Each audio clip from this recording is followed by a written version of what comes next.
Rated M and a B.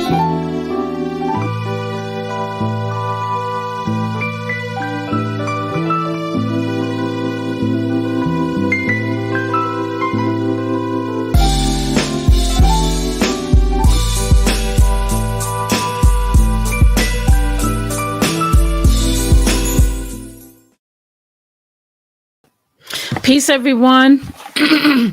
Welcome to Beyond Breaking Barriers. I'm your host, Piper Carter. Come on in, come on in, come on in. I want to say peace to the chat, peace to the Black Power Media family, peace from Detroit, peace to our new member, Kelly Jamming. If you can hear me, just go ahead and put some fists in the put the fist with a heart. Put the fist in the heart with in the chat. If you can hear me, I just want to make sure y'all can hear me on the mic. We are live and direct from Detroit, Michigan, the Motor City, indigenous name, original name, Wawiatanang. All right. I see Old Grease is here. All right, peace. All right, so y'all can hear me. Cool. Sweary Fairy's here. Peace, peace, peace. All right. If you just got here, I want y'all to know that the show title is Hip Hop Feminism, a powerful force for environmental justice. So hopefully you joined us to have that conversation. And Breeze is here. All right, you got okay. So you have your natural medication. That's what's up, in Breeze. Herbal remedies. So the showrunner or the show title for today is a Hip Hop Feminism, a powerful force for environmental justice. You know what I never actually do, and I'm going ahead and do this because I'm a part of Black Power Media. I usually never put these in. I wonder did they put them here? I wonder will I be able to? You know what? I won't be able to do it unless I change the marketing.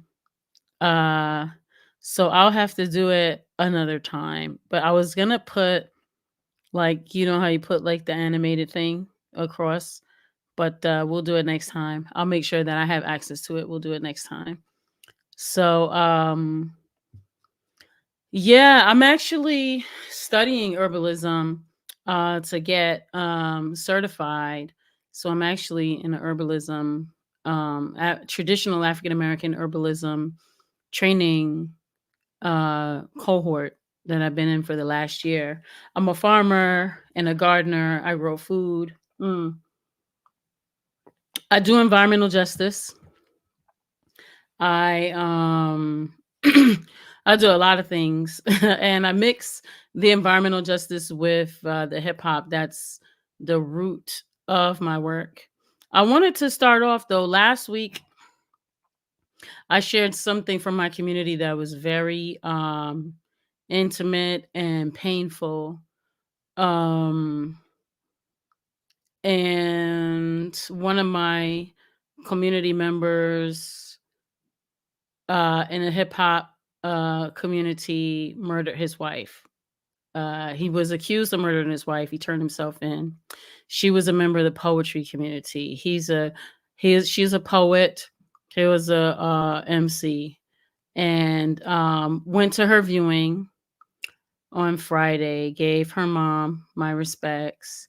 And it's just kind of been difficult on our community, the hip hop community, the poetry community, the activist community, because all three of them were parts of all those communities. Like, you know, she was a poet and also a domestic violence counselor. And so it was a lot. It was a lot. But I wanted to come back and just share with y'all that I have been mourning her loss, and also connecting with a lot of healers and things that I know, and then digging into like some of my staples that kind of keep me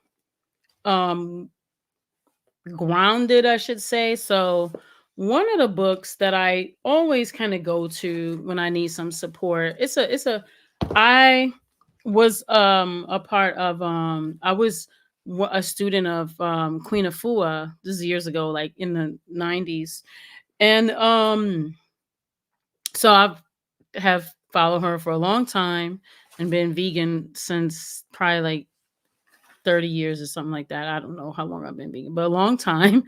And just studying holistic health and ways to, you know, heal trauma, heal the body in a so I wanted to remind folks about this Sacred Woman book, right? And I know a lot of people have this Sacred Woman book, and there's a lot of tools in there, like, you know, around diet and herbs and healing and all kinds of things. But I think it's a good reminder of what to do.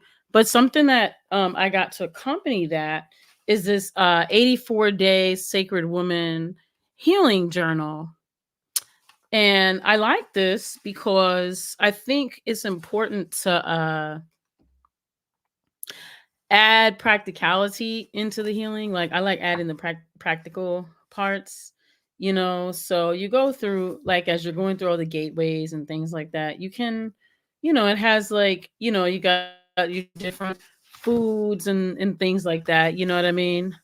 Um, and so yeah, it's very useful. It's a very useful tool to add on if you have the Sacred Woman book. Like that's a useful tool. Another tool that I got that somebody got for me, and they got it for me like uh I want to say like maybe like a couple years ago. They got me this self-care workbook for Black women. I don't know if y'all have seen that. It's a self-care workbook for Black women. I like it. Because you got these, like, it's a 52-week guided check-in journal planner and activity book for well-being. And I mean, they got all these different um practical things to do, but I don't know if y'all can see, but it's kind of like, yeah, so it's like a little planner, and it's got all the little activities and stuff. And then you got like your weekly, check-in. You know what I'm saying? So you can do different things. So anyway, the whole book is full of that, right? It's a nice little self-care workbook. I just want to share a couple tools today. I think those are really important aspects of environmental justice. So Embry said you went to the Happily Natural Festival in Richmond this year and loved the panel from Natural Black Food and Justice. Yeah, so I'm on the leadership team for National Black Food and Justice Alliance. Those are my peoples. And shouts out to Duran Chavis, the creator of the Happily Natural Festival. I was talking to him about coming on my podcast, Piper Carter podcast. Maybe I'll bring him on here. I try to save this one for women in hip hop, but peace, Leah Boggs. But I wanted to have a conversation about environmental justice and like the connection to hip hop. So before I get all the way into the who, what, and why for, and Happily Natural is actually on my list of things that I wanted to showcase. But hold on, I want to make sure that I'm sharing my screen. And I wanted to make sure that y'all are probably all aware, because this crowd over here in Black Power Media is like so aware. And so what I want to do is I'm going to share my screen, and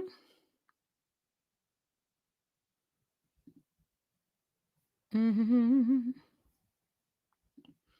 right. Boom. So something I wanted to share to get started, to kind of root the conversation. I don't know if y'all know who Keith Tucker is. He is the creator of Hip Hop is Green. And I don't know if y'all know about Hip Hop is Green, but in 2016, I'm going to go to it. Why don't I just go to it over here? What's this? Uh where is it? Sorry guys. Here we go. Okay, is it this? Is it this? Boom, boom, boom. Sorry. I'm trying to go to the events or the here it is. Okay, boom. So in 2016, um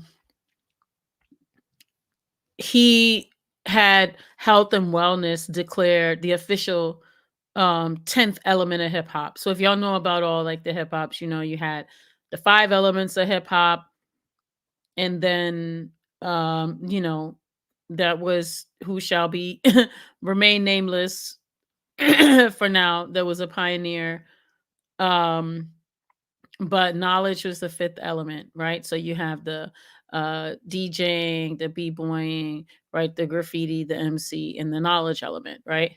And we know that KRS-One uh gave us the nine elements of hip hop, right? Which added like the fashion and the culture and all of that, right? And so in 20 and he had um the Declaration of Peace, right? And so in 2016, um we have Keith Tucker, who creates a proposal to have the 10th element of hip hop, uh uh health and wellness declared the 10th element of hip hop. And so I'm gonna go ahead. I mean, this basically, explains it. But it says hip hop is health and wellness, the 10th element of hip hop. History has recognized nine core elements of hip hop: breakdancing, MCing, graffiti, art, DJing, beatboxing, street fashion, language, knowledge, and entrepreneurship. Each element of hip hop disrupted the status quo. No matter how marginalized or isolated you were, hip hop demanded that you be seen. The elements echoed a revolutionary drum beat beyond the streets where they were born and around the world, and all the way to the hearts of anyone whose inner power needed to come alive. They reminded everyone that boldness, courage, and originality were your superpowers. Not many people fully realize, however, that these qualities derive from health, vulnerability, empathy, and self love. That's why in 2016, together with hip hop legends at Harlem's historic Schomburg Center for Research and Black Culture, Hip Hop is Green audaciously ushered in the 10th element of hip hop, health and wellness. This element combats commercialization that has degraded hip hop culture into the glamorization of violence, drugs, greed, and misogyny. We promote plant based eating, food justice, fitness, sobriety, mental health, and more. Elevating positive narratives in hip hop will create immense cultural and systemic change worldwide. For that reason, the 10th element of hip hop is our North Star across all programs and will evolve to include creative media such as books, music, film, and events. So, that is what they do. And what's interesting is, and they have these hip hop is green dinners. I mean, they're like growing food. They're doing a bunch of different great things, and they bring a lot of artists together in their events. And they have these hip hop is green free dinners. And in essence, what they basically have a dinner with the community, and then they have like a chef will come and prepare a meal, and then the community gets to learn about healthy eating, about the food that's being prepared, about where it comes from, the ingredients, and then they all get a bag of groceries to prepare their own healthy meals, and they all get to eat um, together. So that is one event that they do that I think is really powerful and amazing. Um, but if you go to hiphopisgreen.com, you can go all the way through what they're doing. The reason I wanted to share that is because, interestingly enough, yeah, farm to table, yeah, they have like a farm to table aspect as well. And so the reason that I want to share that is because that framework is a framework that in my community we had been you know um consistently practicing. Like we had uh ours was called what did we call it, Food Justice Fridays, where we would have community members come together, and then and then we would have the different farms bring produce, and people would also, and we would, you could bring groceries, and we would have one of our community members would bring like silverware, but we would ask people to bring their own silverware and plates, but we would have silverware and plates for them, so that we weren't using like, plastics and things. And then we would have performance. We would share a meal. We'll talk about healthy eating. We'll talk about food sovereignty. Um, Ours was potluck, but sometimes the potluck was like maybe two or three food preparers that would prepare a meal for everyone, and then everybody bring something. And then we would have the performance element, and it'd be people from all ages doing all types of performances. So that's the way we did it in Detroit. But I connected with him because he wanted to bring it to Detroit. I just wasn't able to find anyone to give me the money to to bring them. And because in Detroit, people are like, we do that. Why are we paying people? But hopefully, moving forward, we can find some money to bring him to Detroit to do that. Because I believe that we all gotta be connected to one another. But anywho, mm. But I wanted to share that because something that I recognize in hip hop, and it was probably just a natural evolution. Like Khalees is farming and doing food and things and herbs. I know that Jadakiss and Styles P have like the juice bar. I know that Dead Prez has what the RGB Fit Club, and I think it's Stickman's wife has she also does the food, the vegan, she's a vegan chef. And Queen Afua's son um is very heavily in the hip hop community. And again, this culture, oh, ex-wife, sorry. So this culture of like veganism, health and wellness, holistic, and hip hop, this culture has always been there. Erica Badu, she's always been a doula. She's always been like a practitioner in a way. Any hootie rooty tootie, this has always been in the culture, if you will. This has always been like a what is it called? A strain, a like a strand of the culture, like a vein of the culture, right? And I guess like I've always been a part of that part of the culture, if that makes sense. You know what I'm saying? You like conscious hip hop, so you like healthy food, and you're doing yoga and the whole situation, And so um what I shared last week was so traumatic. I was like, let me try to share some of the other parts of the hip hop culture, some of the healing parts, um, to remind us about some of the tools and some of the work that we have done, and remind us of some of the ways in which we've been resilient, in resisting, and ways and some tools that we can share, because uh it's necessary. um so something else that I wanted to share was, so there's this book. It's called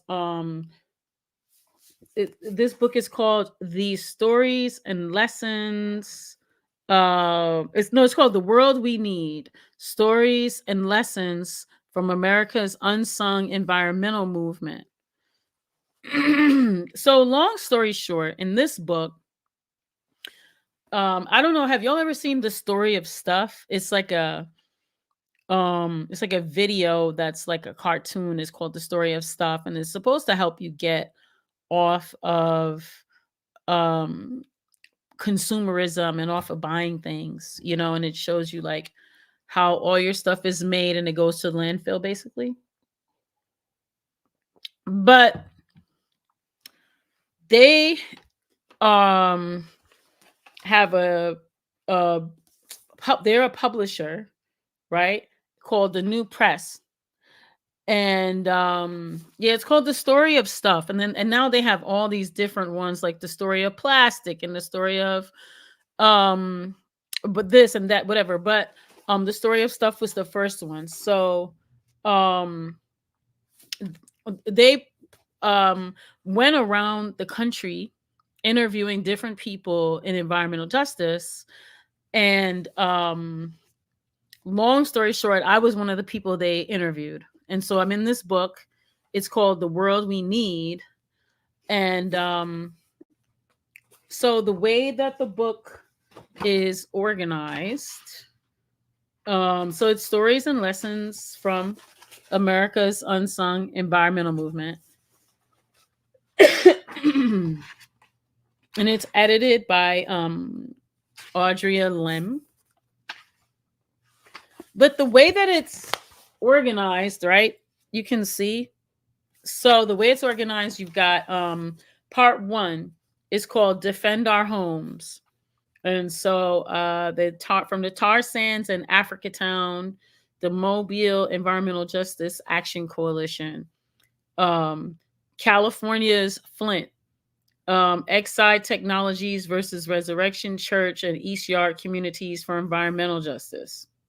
Hookworm in the Water, an interview with the Alabama Center for Rural Enterprises, Catherine Flowers. The largest toxic waste dump in the West, an interview with people for clean air and water of Kettleman City's Maricela Mars Alatorre. We Are the Storm, an exhibit of prints from Just Seeds and Culture Strike. And Toxic Chemicals in America's Biggest Retailers, interviews with Lideres Campesinas,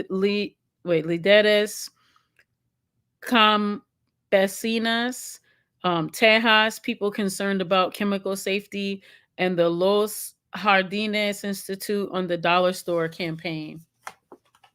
So, and then Drilling the Arctic, an interview with the Gwich'in Steering Committee's Bernadette Dementieff, something like that. Peace, Senzabel. I'm reading from this book called The World We Need, Stories and Lessons from America's Unsung Environmental Movement. And I'm interviewed in here. I'm just giving y'all a lowdown on the whole, what the book is about. So that was part one. It's called Defending Our Homes.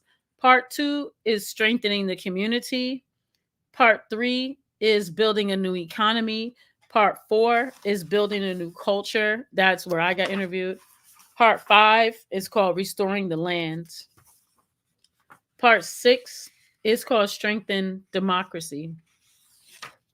So again, they interview like Winona Duke, if you know who Winona Duke is, indigenous leader, I would say, in environmental movement, long standing. And they interviewed folks in Newark, in Richmond, California. They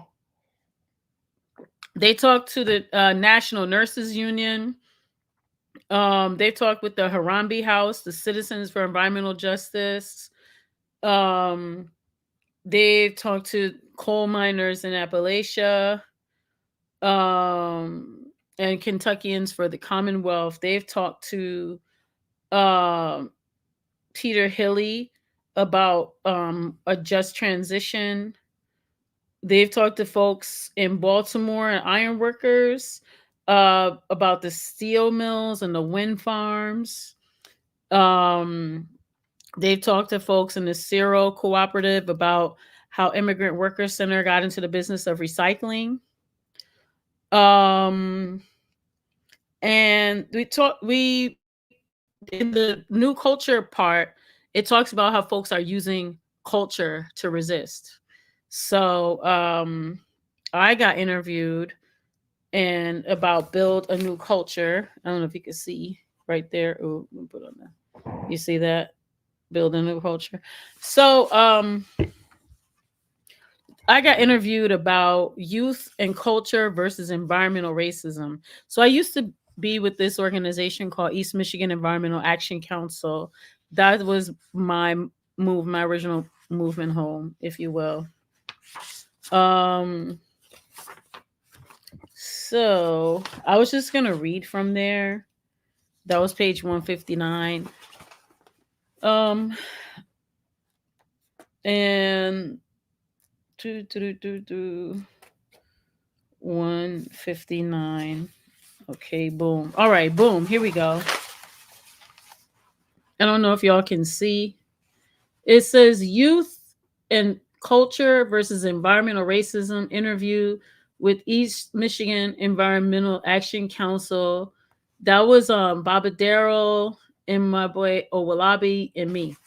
So I'm gonna read a little bit for y'all. I'll try to make my reading voice decent.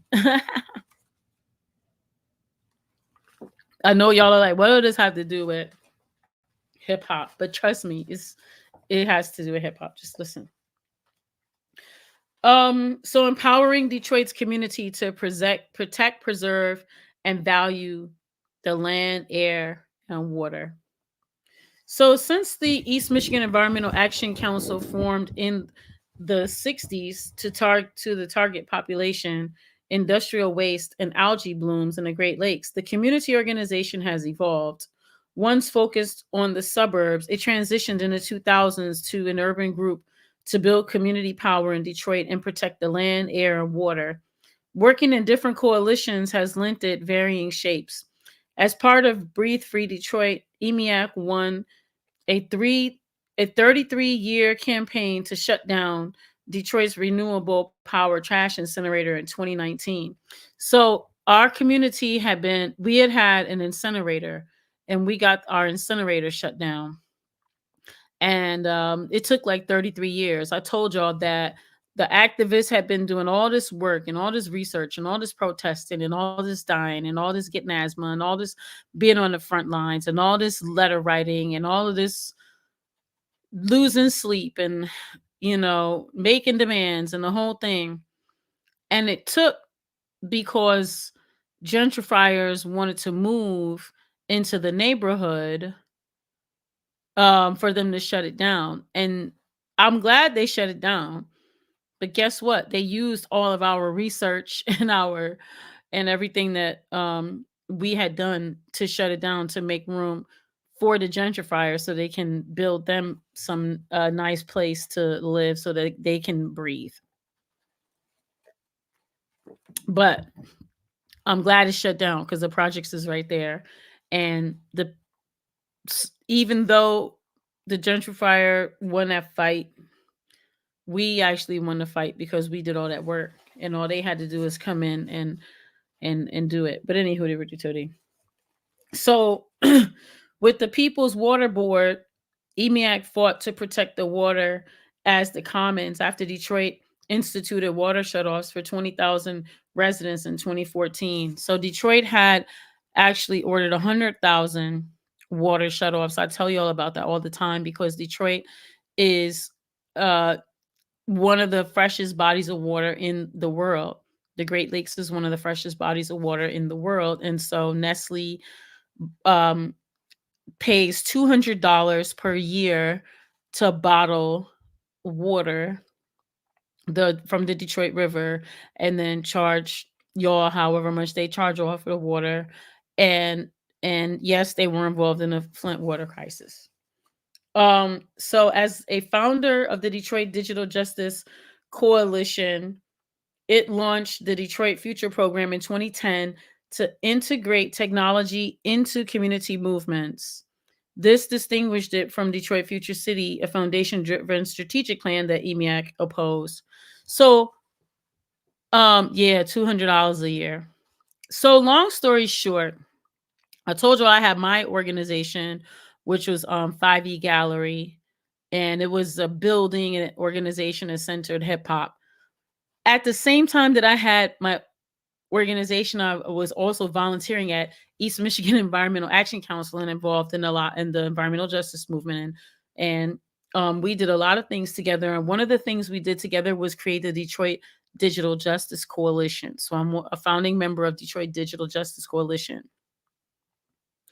And long story short, we had created a framework that because of the bankruptcy and because of the auto industry shutting down, if you understand the framework of Detroit, it was centered on the auto industry. So by it shutting down, it almost choked the breath out of the entire city because everything was connected to that industry. And so when that happened, you had a lot of people who had to take these lowered buyouts, which basically mean they stole their pension.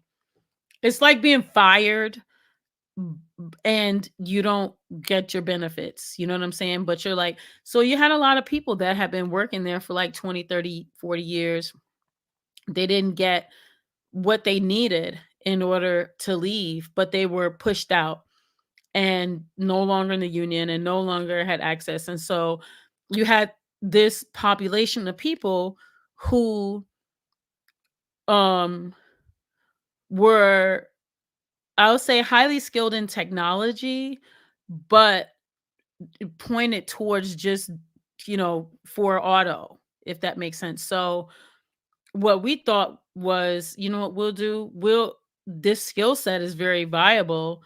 We could point it towards things we need in our community, right? Like maker spaces and creating spaces where people could build family back again or whatever that looks like, and have intergenerational spaces where folks who are really, you know, practiced and have a lot of experience in technology can share that knowledge experience in community. And we can find ways that this could be funded, like self-fund. We could, so we were experimenting with different models of making it happen. So we created a training program where it was like they were training each other and us and one another and the youth in technologies. And I'm saying different technologies. We got the money to create a computer lab. So they had access to all types of computers and software. And a lot of folks were kind of techie. So, know a lot about like open source and how to open up computers and trick them out and things like that. And then uh so the younger generation has a way that they deal with technology, and then the older generation has a way they deal with technology. So there was a nice little learning exchange happening. And so then we started training people in entrepreneurship, but from an anti-capitalist perspective. And so folks were able to create, a business entity for themselves so that they could go into business for themselves so that they could have income, so they could feed their family, pay for their house, pay, take care of themselves and their families, feed themselves and things. And so any hootie rooty tootie, this is, what we did. And so we had Detroit Future Youth, and um, the youth were training one another in various aspects of social and environmental justice. And then we had Detroit Future Schools, where we were helping teachers to learn how to humanize education and, rethink like what's the purpose of education, and working with teachers to actually utilize technology in a way that would serve the youth and have the youth be involved in their education. And we were just collectively thinking about things like agency and what it really means to like be in community and serve one another. So we built that up for about a decade. hmm So this is a part of what we all did together. um So, I'm gonna go to the part.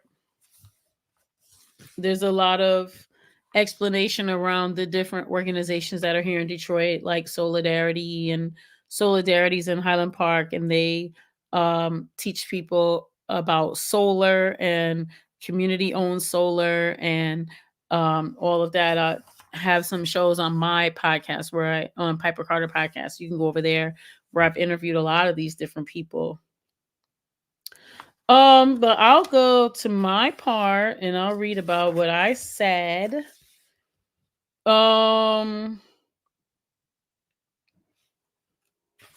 so I said I learned about EMEAC about a decade ago. I used to own a multidisciplinary cultural and community space.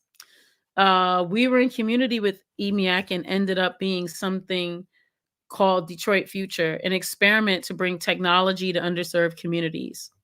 There were about 13 organizations that were part of this collective, and we didn't initially come together under any organization or grant. We were just people who represented the community.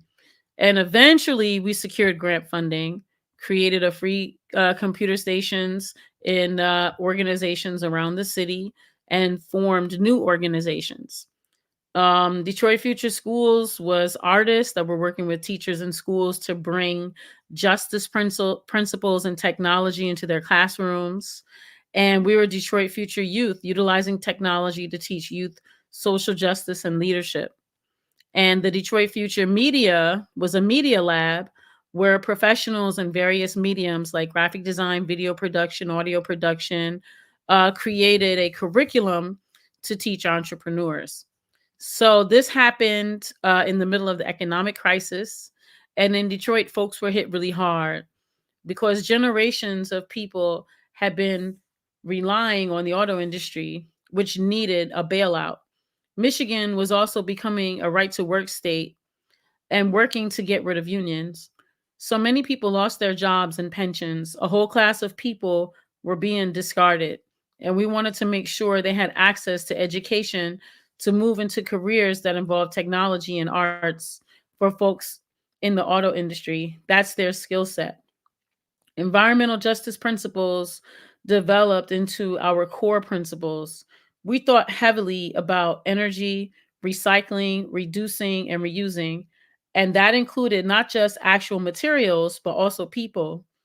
People are seen as useless after a certain age under capitalism. Brainstorming how to create new opportunities started a larger conversation about the impact of capitalism, its demise, and the auto industry's impact on the city and planet. We wanted to move away from this extractive economy and eco consciousness around wealth accumulation. If we're going to be retraining folks, then let's also retrain ourselves and others into this new world, into this new consciousness. What is the new industry? And why do we even need the auto industry? There are already enough cars on this planet. We could go a couple of lifetimes and not need to build any more cars. Hundreds and thousands of cars are sitting in empty lots somewhere. The US Social Forum came to Detroit in 2010, where I was on the Arts and Culture Working Group. We organized all kinds of after parties that took place at Eastern Market. And that was my first time learning of a whole organization dedicated to throwing parties for social justice. It's important to have spaces where activists can be rejuvenated, release, dance, see art, beauty, and culture, and be with other people. Eventually, we lost our cultural space to gentrification. EMEAC invited us to bring our space into the basement of the space that they own. You like my reading voice? If you've just coming here, I told in previous episodes there's like a 6-part series I did where I read the book about what happened to my space. So you can find out what happened to my space there. So they asked me how had I originally started that cultural space. So I was living in New York City. And in 2008 my mom got sick, so I came back to Detroit to help her get well. And after I'd not been going out for months, a friend took me to a warehouse space for dance parties. And I asked the owner, "What else do you do with the space?" He was like, "Nothing really." It was kind of dirty and nasty. And I said, "If you let me clean it up, would you let me do some art shows in here?" I ended up doing a couple of successful art shows and I started hanging out in the daytime. And on my first day, I met some people in the neighborhood. One of them invited me to go to a community meeting for business owners, and I went. Another day, I heard some kids in the alley, and it was around noon. They should have been at school. They were about middle school age, and they told me they were kicked out of school for writing on the walls. I caught them outside painting, and I learned they didn't have any art classes in school or access to the arts, so I invited them in. The kids weren't allowed to physically go to school, but they had a curriculum and stuff they were supposed to do, but they didn't have computers in home.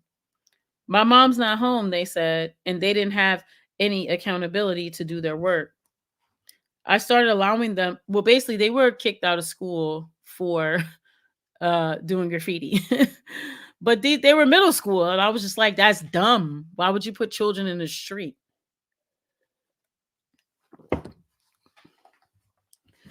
Kids write on the walls.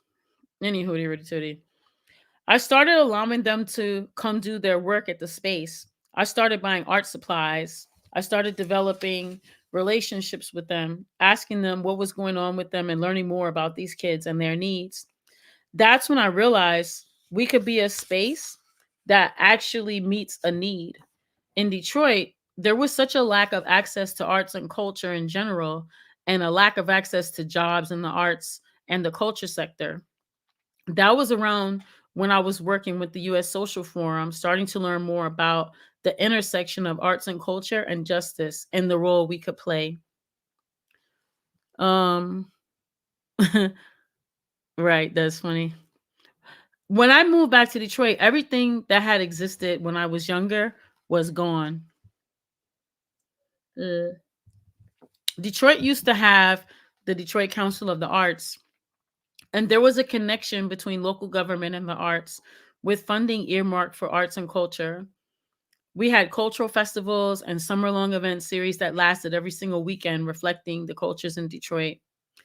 There was a Polish festival for the entire weekend with Polish music, Polish dance, food, and culture. And then other weekends, a Mexican festival, a Caribbean festival, a Russian festival, Bangladeshi festival. The largest one was the African American Festival, which is now the African World Festival. It was still a major city back then, but it was an opportunity for folks to have an understanding of the cultures that make up this region. And the Detroit Council of the Arts provided funding to at least a couple of hundred arts organizations that don't exist anymore because there's no funding. When I was growing up in the 80s, I was part of the Detroit Festival of the Arts created by Kim Weston, the Motown artist who sang It Takes Two with Marvin Gaye. Y'all know that song? It takes two, baby. Um, it was an incubator for youth. I was in it from age 14 until I aged out at about 21. It was a summer jobs program where organizations pay to have a summer intern or three, supplemented by the city's summer job program. You got a job anywhere in the city. Kids picking up garbage on the side of the freeway, for instance, and your parents had to be from a certain income range. So you also had to go through an arts audition process. For one of the different workshops, dance, vocal, drama, sewing, business management, culinary, band, video, lighting, and sound engineering. Young people were hired for the summer, and most of the people that taught us were from Motown. It didn't just teach you to be a great artist or a star, but about being a member of the community and giving back. We performed at senior living facilities, juvenile detention facilities. It was very rewarding. And we got a chance to not just perform, but to talk and spend time with folks afterward. I think that really instilled in me the importance of how arts and culture can be used to touch and uplift people and really be a tool. Um, so then they asked me about like the ways in which EMIAC was doing things. Let me see if that's yeah. So it says, can you give an example how arts and culture was a part of the current work? This was at this time. I said, we didn't. So, uh, during the Flint water crisis, I worked with Yanashtaha Lone Wolf, and I don't know if y'all know her, but she connects with different people in different cities whenever there's a disaster, and then you do a telethon, and then so the telethon is streamed, and the broadcasts are all connected to this one stream, and then in your city you organize the performers that are from your city, and so your city performs at a certain time from this time to that time, and then all the performances are uploaded onto the stream, and then the stream is put out, and then we raise money for an event. So for during the Flint water crisis, we did one. It was called Hip Hop for Flint, and I organized the Detroit one. So we did an event called Hip Hop for Flint, and we raised about $15,000 and purchased about 350 water filters for families in Flint. We did a day-long telethon across the country where folks in different cities set up events at the same time and went online and asked folks to donate. The event that I organized in Detroit was at EMEAC, had different panelists from the water movement and the education movement and different performers. We collected the money through a church that was in Flint that had been leading a lot of the work, and then had a block party about a month later where we passed out water filters, had a food bank of different foods that don't need water to cook, toiletries that don't need water, like waterless toothbrushes and waterless shampoo, counseling, decolonized counseling, toys, and wipes in case people can't do laundry. It was pretty heavy. And at the end of the day, the government poisoned the city. But doing a block party with performances, music, and games made it easier for folks to come and get help. It's a very humbling experience to not have access to water. It can be very dehumanizing because it impacts hygiene and health. Part of what I learned from that experience is that there's a way to transmute our pain, be resilient, and have something to look forward to. Sometimes people diminish that, but arts and culture is very important. It could serve that role. Um, I think that is pretty much what I said, in the book. But I wanted to kind of share that, you know, and some of the ways in which some of the work that we had done, just kind of intersected with arts, with environmental justice and and hip hop. So something I want to share. So when we talk about, I told y'all about, we had the youth program with the Detroit Future Youth and all the different 13 or however youth groups. So something we created from that was this it's a mixtape. Well, it's a curriculum mixtape for youth. So it's be created by youth and it's for youth. So this is our Detroit Future Youth mixtape, and basically it's a curriculum mixtape. And then let me just put this on here. Can you see? All right, boom. It also has this mixtape, which is like a USB, you know? So the all the curriculum is also, you see that on this USB. And so it's just like a little mixtape thingy. I don't know if people use USB anymore, but it's our curriculum mixtape, as you can see. And so long story short, what does that mean? Um what it means is that all the different organizations that were here have a youth program, and then they had like a workshop, right? And so let me see. I'll read a little bit. Peace, 2Fs. So I'm gonna read a little bit from the mixtape curriculum. Okay. We were selling these as a fundraiser for our youth program. So each of the youth all the youth created their own training for other youth.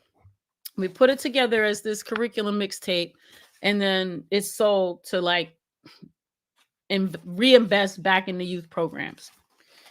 So the framework is we are at a critical moment in history, experiencing massive crisis and possibilities of unimaginable scales.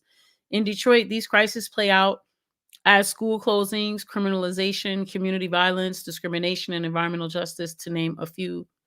The possibilities are embodied through a great spirit of resistance, resilience, and brilliance, of which Detroit youth are the torchbearers. World history has shown that youth are at the helm of organizing every great transformational movement for social justice. And that is truer than ever in Detroit. Detroit Future Youth's work is to support that imperative youth leadership here in our city and beyond. Detroit youth leaders are gravitating towards technology and media as tools to express their visions, to address these crises, and to transform the situations around them. Sharing youth produced digital media online helps to shift the false narratives being told about them and their communities, sparking dialogues through online forums and social media. Sharing youth produced digital media offline through youth design and facilitated workshops can engage and challenge communities to critically analyze the complex problems around them, as well as collectively imagine and implement innovative possibilities for solving them. Combining the power of online and offline strategies creates a synergy that allows for holistic and long-lasting change to emerge. So like I said, we created what was called mm, Detroit Future Youth. Happy Monday, CBC voter, Izula Jade, and Yipper99. Um, so Detroit Future Youth introduction. So programmatic history, philosophy, and core objectives. This is the coalition we created. Detroit Future Youth aims to strengthen and deepen youth social justice organizing in Detroit by supporting youth programs that specialize in justice-based education and multimedia creation. Beginning in June 2011, Detroit Future Youth began forming partnerships between the formation of a citywide network of justice-based youth organizations. Detroit Future Youth organizations receive support through trainings, gatherings, funding, and more. Our aim is to develop and sustain a citywide network of youth social justice and media-based organizations. One of our hopes is to nurture a youth-led movement in Detroit and beyond. Detroit Future Youth supports the development and strengthening of youth-led interactive programming, curriculum development, and facilitation, media projects in which youth do community organizing or take action to solve community problems, cooperative economic style earned income strategies towards self-sustainable organizations and sources of income for youth, broadband adoption, increased internet access and engagement, movement building across social media and environmental justice issues, youth created multimedia storytelling, centering youth as the experts of their communities and experiences, internal capacity, communication systems, and healthy work culture within Detroit Future Youth organizations. Deepen relationships, shared resources, and respectful communication among youth serving organizations in Detroit. So that was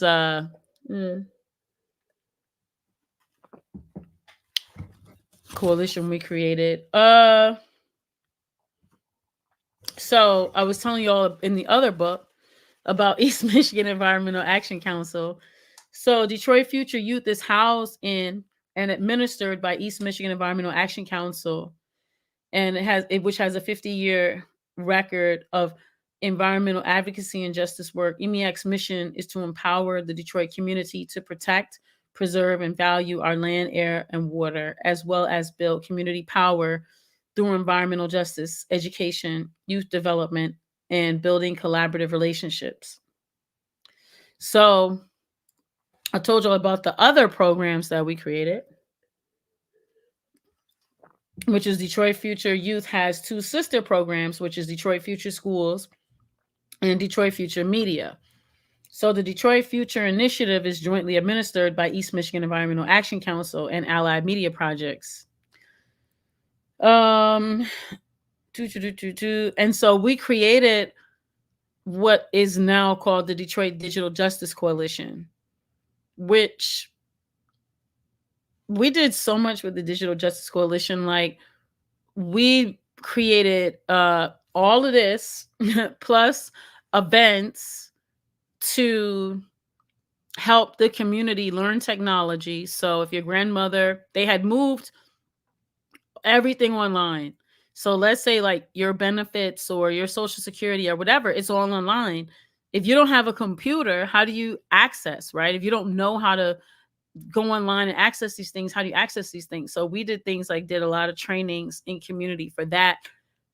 And there were lots of people in community who were very technologically savvy, like I said, who knew a lot. And so they were sharing like, how do you, take these computers so that you don't have to keep buying a computer, break its parts down and build it back up? Or how do you fix these computers? Or how do you network these computers? Or how do you hack systems? Well, hack is not the proper terminology, but how do you enter systems in a way that is non-traditional?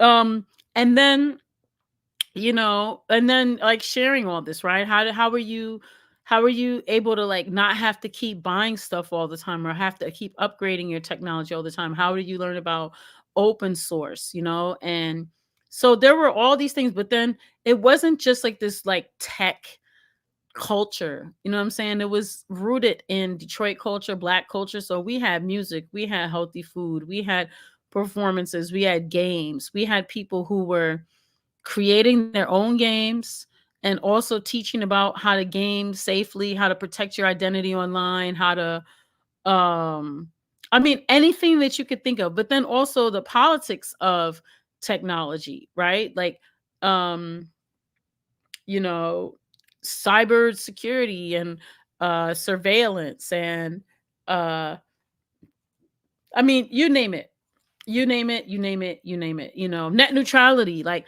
we were just like breaking things down and making sure that you know um, everyone has access. Right? How do you ethically get into a system? Right there, you go. Thank you. So so the Detroit Digital Justice Coalition is comprised of people, organizations in Detroit who believe that communication is a fundamental human right. And so the Detroit Digital Justice Coalition works on securing that right through activities that are grounded in the digital justice principles of access, participation, common ownership, and healthy communities. So, with that, we also looked at the environmental justice principles. And so we created digital justice principles that are rooted in environmental justice principles as well. Um, and again, telling you about this mixtape curriculum, which is like to land the plane around the connection between arts, culture, hip hop, and environmental justice and the ways in which we could use these tools. Mm-hmm.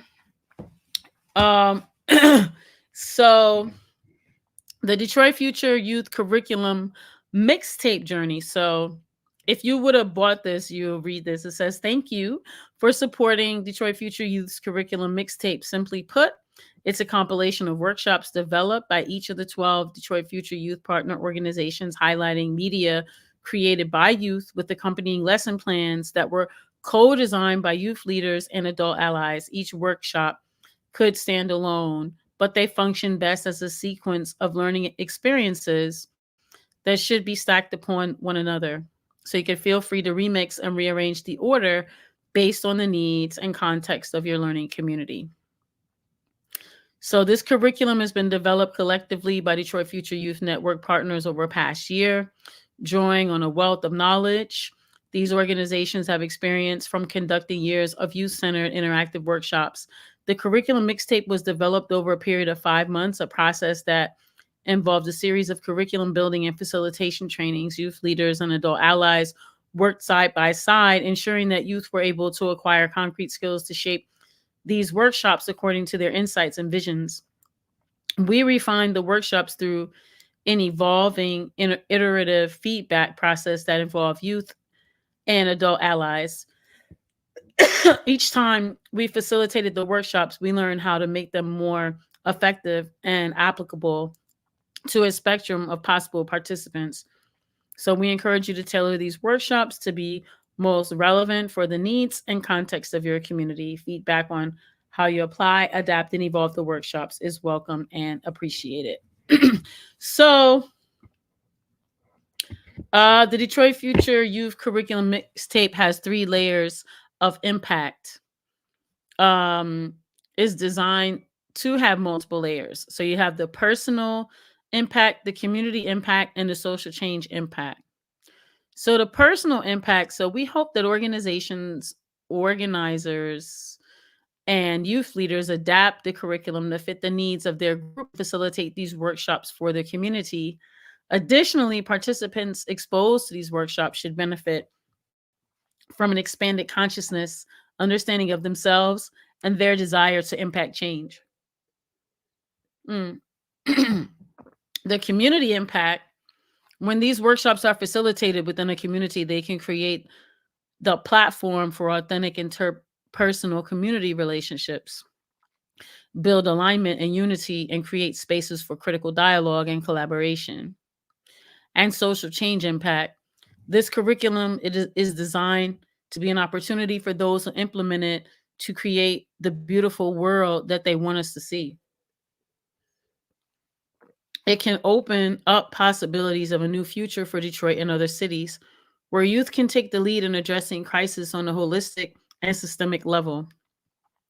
Through this curriculum, we're seeking to create alternatives for the systems that constrict our lives and possibilities. Ultimately, we are aiming to create spaces that are youth led, community centered, and self determined.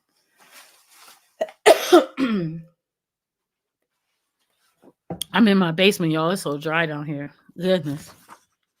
So, I haven't opened it up in a minute, but this was like my space, and like some of the kids that were from my space, they're grown now, so I'm not like exposing children. But this was some of the kids that were at my space, and that's a picture of my space. That was the 5E gallery. So my space was dedicated to hip hop. It was environmental justice and hip hop.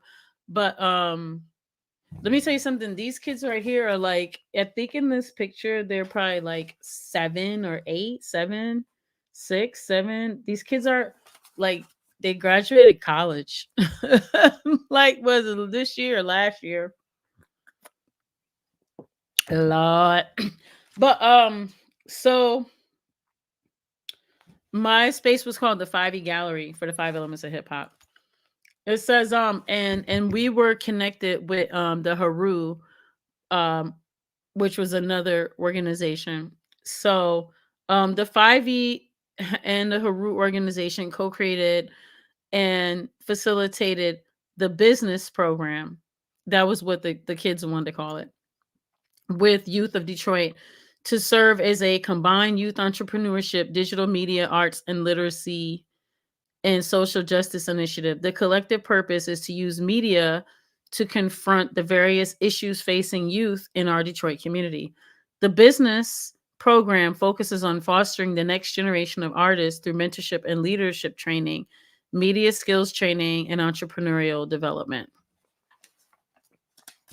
And I think they call it the business program because they were saying they mean business about taking care of their community. So the one of the workshops that we co-develop with the youth is around creating principles. That's something that a lot of organizations ask like me to facilitate. In particular, that's one of my like skill sets, is helping to develop principles. But this is like a a process to help for youth to train other youth to help them create their principles. So it's very simple. It says this is the 5E Gallery in the Haru Business Program Power Principles workshop. So this workshop is an interactive journey through the process of creating principles for your program or organization based on your values. Participants will articulate their own beliefs while working together with others to find points of connection. So, it's a tool, you know. I mean, if you work with youth or young people, nowadays it's just people in general, but you I've noticed, and maybe you do too, that's very challenging to get um young people that don't know one another to engage with one another. There's all types of reasons, lack of trust, whatever. But so this activity is created to mitigate that. But it's meant to be done in a way that encourages folks to participate but doesn't force people to participate. And so it also mm, invites different sensibilities and different learning styles and different processing, because everyone isn't gonna like raise their hand, everyone isn't gonna speak, um everyone isn't gonna have the answer or their thoughts together like right away. And so it's a process so that everyone can feel safe enough to be able to share. So it's like an hour and 20 minutes.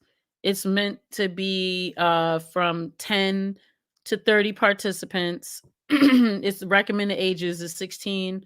Like, you know, well, you could do 14. So, but the kid says 16 and up. But so the goals are that participants engage in activities facilitating the articulation of organizational principles, that participants will understand how to collectively develop principles can serve as operating and engagement guidelines for an organization, and participants will use their individual skills to creatively express the principles they've defined within the group.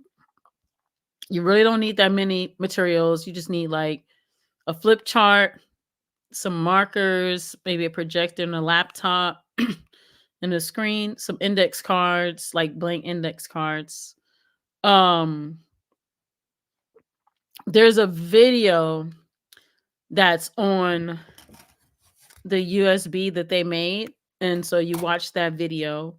You need a pad of sticky notes, and then you create a feedback wall where people can put the sticky notes on the feedback wall. And then it gives, so we had this process by which we always create like essential questions. So we have some essential questions that are here, and then it gives like the sequence of activities. But anyway, uh, you know, long story short, you have the introduction, you have the essential questions, we have the preparation, the goal, you have the goals, how much time, number of participants, the recommended age range, the materials needed, the preparation, the essential questions, and then you give the sequence of activities. So you do the introduction, which is about 10 minutes, and it gives the 5 steps. You do the principal development intro, that's about 15 minutes, and that has 3 steps. You do the group principle creation and development, which is 4 steps, and that's about 30 minutes. And then you do the report back, which is 3 steps, and that's 20 minutes. And then you give the feedback, which is 2 steps, and it's like 5 minutes. And so anyway, each youth group, gave like a different workshop. But this was just an example of something we did, and in order, you have to like have community. You have to build, you have to create your community. together to work together. Okay, a couple little other things I want to share. So from that and all that digital justice coalition stuff, we got involved in the makerspace movement. And the makerspace movement, um, we were creating these makerspaces like roughly every other month, where folks will come together at a different community and then bring all the things that you need and have the conversations that you need to have around digital justice. And you'd have a meal and long story short, I div- because my organization was centered on hip hop, I developed Dilla Youth Day for a lot of different reasons. But I'll just go ahead and say, shouts out to Dan Charnas. Do y'all have this book, Dilla Time? It's about to be Dilla Time because y'all know the month of February is Dilla month, right? So if you don't have it, this book, Dilla Time, Dan Charnas' book, I'm in here, um, where he interviewed me about Dilla Youth Day. But long story short, I created the Dilla Youth Day based on this digital justice makerspace model, but I adapted it and centered Dilla, and we had healthy food. We had all the different um people in the community who make music come together and teach other community members and youth how to make music, whether it was Ableton and Serato or like open source Audacity, and everything from like how to build your own computer and Arduinos and all types of things.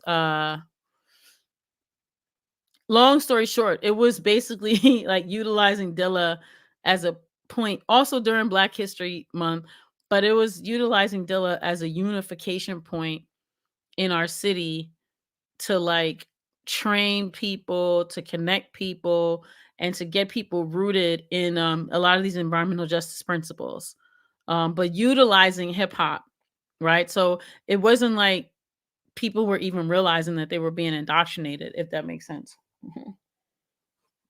Until fast forward, I got young people, like I said, in college coming to me like, oh my God, the Dilla Youth Day changed my life type thing. But if you go to the Piper Carter podcast and put in Dilla Time, I interviewed Dan Charnas about this book. So just wanted to get that in here. That was another, sort of solution that we came up with. Another thing I wanted to share, I know I'm going kind of everywhere, but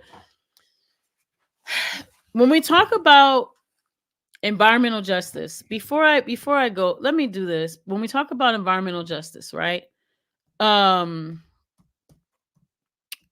let me just say this because um a lot of times, I mean, maybe y'all know, maybe y'all know more than me, but um you know a lot of people, when they think of environmental justice, they think I'm talking about environmentalism. But environmental justice is not environmentalism. Environmentalism is a white centered thing that's like corporations trying to give back, or you know these organizations that were created to do like a certain thing, but many of them are not rooted in like a decolonized, principled way of thinking and working. And so environmental justice puts people at the center, especially the most marginalized Black people, indigenous people at the center. So I'm going to really quickly just show y'all, and some of y'all might know this history, but in 91 there were delegates that went to the first National People of Color of Environmental Leadership Summit. uh that's a whole thing that my mentor could speak on, But long story short, that's where the 17 environmental justice principles come from. So these are the 17 environmental justice principles. It says, we, the people of color, gather together at this multinational People of Color Environmental Leadership Summit to begin to build a national and international movement of all peoples of color to fight the destruction and taking of our lands and communities. Do hereby reestablish our spiritual independence to the sacredness of our Mother Earth, to respect and celebrate each of our cultures, languages, and beliefs about the natural world and our roles in healing ourselves, to ensure environmental justice, to promote economic alternatives which would contribute to the development of environmentally safe livelihoods, and to secure our political, economic, and cultural liberation that has been denied for over 500 years of colonization and oppression, resulting in the poisoning of our communities and the land and the genocide of our peoples. Do affirm and adopt these principles of environmental justice. Number one, environmental justice affirms the sacredness of Mother Earth, ecological unity and the interdependence of all species, and the right to be free from ecological destruction. Two, environmental justice demands that public policy be based on mutual respect and justice for all peoples, free from any form of discrimination or bias. Three, environmental justice mandates the right to ethical, balanced, and responsible uses of land, renewable resources in the interest of a sustainable planet for humans and other living things. Four, environmental justice calls for universal protection from nuclear testing, extraction, production, and disposal of toxic, hazardous wastes and poisons, and nuclear testings that threaten the fundamental right to clean air, land, water, and food. 5. Environmental justice calls for universal protection from nuclear testing, extraction, production, and disposal of toxic, hazardous wastes and poisons, and nuclear testing that threaten the fundamental right to clean air, land, water, and food. Oh, sorry. 5. Environmental justice affirms the fundamental right to political, economic, cultural, and environmental self-determination of all people. 6. Environmental justice demands the cessation of the production of toxins, hazardous waste, and radioactive materials, and that all past and present producers be strictly held accountable to the people for detoxification and the containment at the point of production. 7. Environmental justice demands the right to participate as equal partners at every level of decision making, including needs assessment, planning, implementation, enforcement, and evaluation. 8. Environmental justice affirms the right of all workers to a safe and healthy work environment without being forced to choose between an unsafe livelihood and unemployment. It also affirms the right of those who work at home to be free from environmental hazards. 9. Environmental justice protects the right of victims of environmental injustice to receive full compensation and reparations for damages as well as quality health care. 10. Environmental justice considers governmental acts of environmental injustice a violation of international law, the Universal Declaration on Human Rights, and the United Nations Convention on Genocide. Environmental justice must recognize a special legal and natural relationship of Native peoples to the U.S. government through treaties, agreements, compacts, and covenants affirming sovereignty and self-determination. 12. Environmental justice affirms the need for urban and rural ecological policies to clean up and rebuild our cities and rural areas in balance with nature, honoring the cultural integrity of all our communities and provided fair access to all the full range of resources. 13. Environmental justice calls for the strict enforcement of principles of informed consent and a halt to the testing of experimental, reproductive, and medical procedures and vaccinations on people of color. 14. Environmental justice opposes the destructive operations of multinational corporations.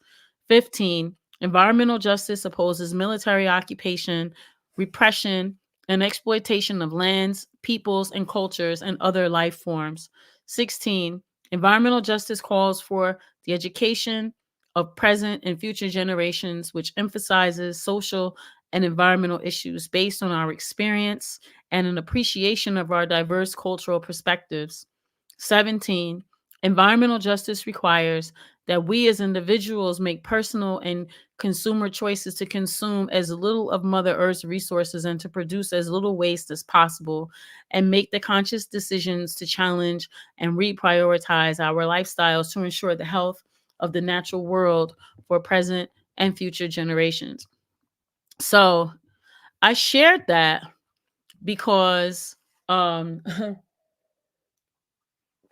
don't know if people know the whole history of, probably here in Black Power Media, y'all know that Black people started the environmental justice movement. That's a whole history that we should bring to here. But I just wanted to share that my work, my philosophy, my grounding, where I come from, with my women in hip hop work, perspective, history, experience is rooted in environmental justice principles. Um, so I just wanted to share that. And so all the programs and things that I create are with that in mind.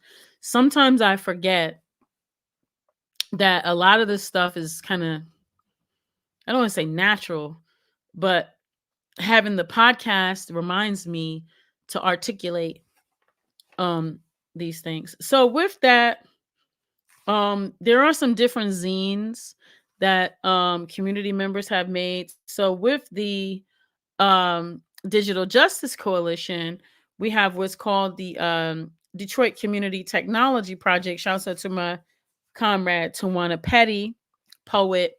I'm gonna bring her on here to this show too. She's a badass. But help create a lot of these zines with the Open Technology Institute. But we have some of these on, rebuilding our technology. So this is one of our zines. Um, here's another one, right? And in these zines, we are talking about, rebuilding green schools, um, building like a youth mesh network.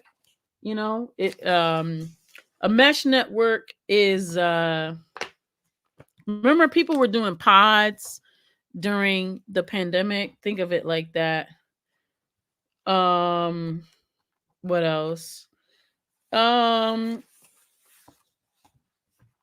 but basically, it's thinking about how to redo, technology so we don't have so much waste, and thinking about our infrastructure and what is youth made, technology, like also like getting off the internet for some of our stuff, creating our counter narratives, right?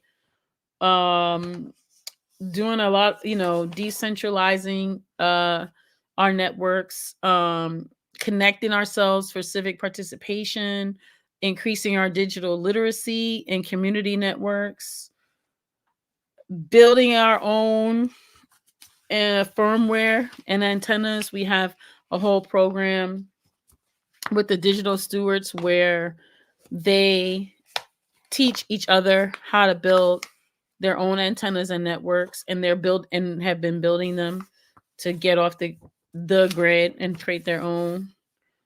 Here's you know having the community lead these networks, right? The, teaching about the participatory meeting processes so that everyone's voice can be included. uh Focus on a community process as much as we do the end result. Think about the service, right? Because we talk about like internet service provider, like what kind of service are we providing to one another? Are we organizing people? What type of infrastructure are we building? um and then thinking about the simplest technology, right? Or even maybe like a non-tech solution that could get the job done. And just like having these conversations about technology. But all of this is related, I would say, to like hip hop and ecofeminism in the 21st century as we move towards, rebuilding our narratives and rebuilding our culture, um towards life affirming, towards like a life affirming culture. um how do we incorporate art and media and music and storytelling, and how do we invite kids into everything? People always talk about the children. How do we make sure that kids are invited to lead in some of these things, right? So we can hear from them and not just talk to them. And then make sure that there's a cycle of learning and teaching included in every aspect of our projects, and making sure that everyone can be a facilitator, right? So that we don't have like a leader or like charismatic leaders. I mean, some of us have charisma, but you know, just making sure that we create processes, you know what I mean, so that everyone's leadership can show up, like dot democracy, where you get the little dots, and then wherever the clusters of dots are, that's what people are choosing, that type of thing. We have, anyway, just going through the zine. If you're ever, it's a zine we have. It's available there on let me see, community technology.github.io. If y'all not on GitHub, it's a great little space there. But so this is something, we have some different volumes of it, talking about different things. We have some of these for also community, excuse me, I was looking for our community safety one. We have one where we did on talking about community safety, because they got this surveillance program here that we've been resisting, and I think we're winning that fight, because now we have people who were all 10 toes down for it, like, oh, this is crazy. And looking at this, another thing, community, like creating community benefits. A part of environmental justice is us taking control of our environment, and us acknowledging our environment, and us contributing to our environment. But uh some of the things that are, some of the things that we've done to create our community benefits is to Detroit went through the bankruptcy, and they gave us what's called an emergency manager. Y'all probably got an emergency manager too. It's what created the Flint water crisis. It's basically when your elected officials no longer have the power to make the decisions that you elected them to make. And there's a person that's put in called an emergency manager that's come in to bottom line everything. And that's just their job. It doesn't have to make sense, just as long as it's cheaper. And for about a decade, Detroiters, there's a whole generation of Detroiters who did not participate in the electoral process because they had been under this emergency management. So anywho, the Rudy Tootie, that's a whole nother thing. But these are tools that we create to help folks understand that there are ways that we can resist against some of this stuff. And it also gives, like, how do we do this, right? Like we talk about, create local community training centers for our residents and youth to learn about new technology such as solar, wind, energy, fab labs, and maker spaces. Build and rehab affordable housing that's green and energy efficient, where neighbors are involved in the actual building and rehabbing. Establish restorative justice center that would show that there's an alternative to jails, and the center will work with uh, um, returning citizens to support work creation, job preparation, education, and establish a program and funds that help keep the doors of local libraries open more than 2 days a week. A historical center within it that captures the history, advocacy, and preservation of each community, each neighborhood, with programs for tutoring, mentoring, arts, and music production. Create partnerships with local schools and universities to establish sustainability training centers for breakthrough technology that drives community collaboration. Establish a community arts sound house to support visual, written, and spoken word opportunities. Establish fully accessible parks and green spaces that can serve people with disabilities and all members of the community. Create access to a worker and community health clinic with focus on preventative health care, AIDS prevention, opioids, violence prevention, mindfulness training, and healing with serious attention to trauma. Support the local urban farmers to increase production and provide education. Work with new developers to ensure that everyone in the radius of the new developments have access to free internet. Create a community center and or open gym for neighbors and workers that are associated with the new development. And create and use local cleaning services to ensure monies remain in the community. Now, some of y'all are listening like, why do we, don't y'all have all that? No, we don't have none of that.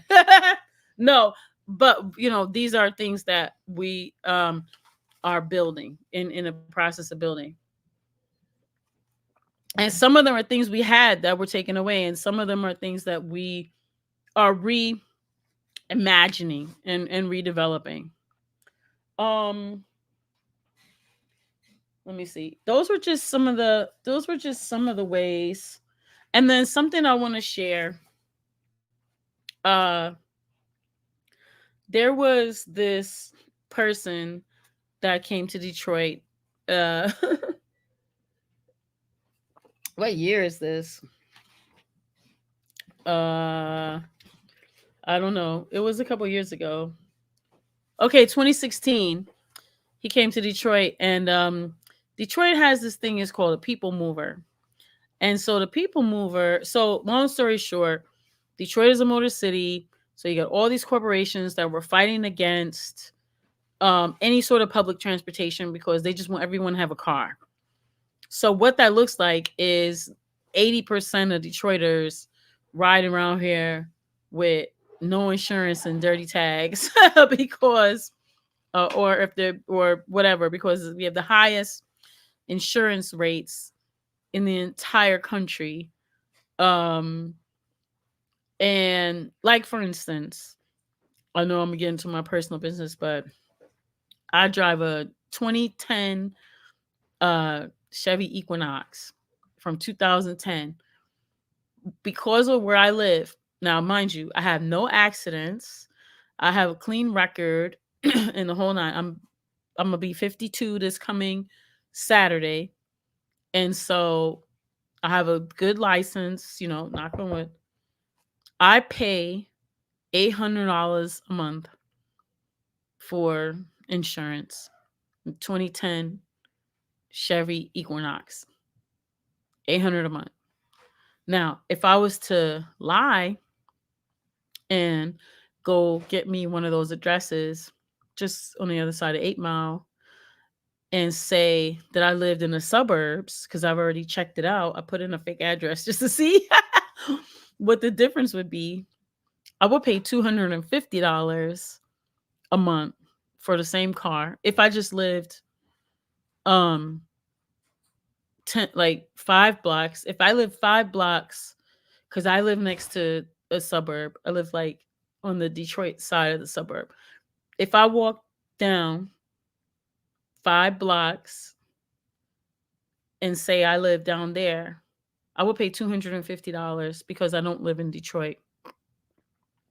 That's just to give y'all an understanding of why most people in Detroit drive what they call ride dirty with no insurance. I'm not doing that because I do too much activism. So I'm not trying to go to jail for random stuff. But I have been stopped plenty of times because they just assume that you don't have insurance. But now they can see everything. But That's just to give y'all it's financial racism. That's just to give you an understanding of like, you know, kind of like the environment that we live in. Like my neighborhood that I live in is one of the most divested from communities, neighborhoods in Detroit. It's called Barton McFarland. It's one of the oldest organized neighborhoods. About 100 years old is our block club. And I think I tell you every time I come in here, they had closed our high school, our community center, had cut off our street lights, our access to emergency services. They had kicked mad people out of their homes because they did the double mortgage scandal. They had shut off people's water. I mean, you name it, right? We still have around 11,000 people that live in my neighborhood. I created our block club. So I'm the block club president. My husband always teases me about that. He's like, "You're the president." But so technically I'm our block club president. But it's difficult to get people, like, they don't want to come to a meeting. They're like, "What are we going to meet for?" Right? They see that our elected officials don't represent us. There's lots of apathy. We have the lowest voter turnout in the city. So no one ever listens to us. We've got like a 1% voter turnout. Um and so it's a very peace Coco. It's just a very anyway, our neighborhood is very divested from. And so it's also where, so Detroit has a lot of vacant lots. So on my corner, there's a vacant lot, and a lot of corporations and white folks and whoever, they come and they dump in my neighborhood. So part of what I do is report all this dumping. So they might come dump on the corner there, like dump their trash or whatever. And, it's already, the way it is up, as they say, it's already up. And so when they dump, you know what I'm saying? It creates an environment to where like people don't want their children to go outside and play. You know what I'm saying? Um and so want the kids on my block to be able to come outside and play or feel like they want to come outside. So that's why I have to continue, like, resisting things like that. Again, I tried to buy the lot at the corner. I put in an application like 4 times to the land bank.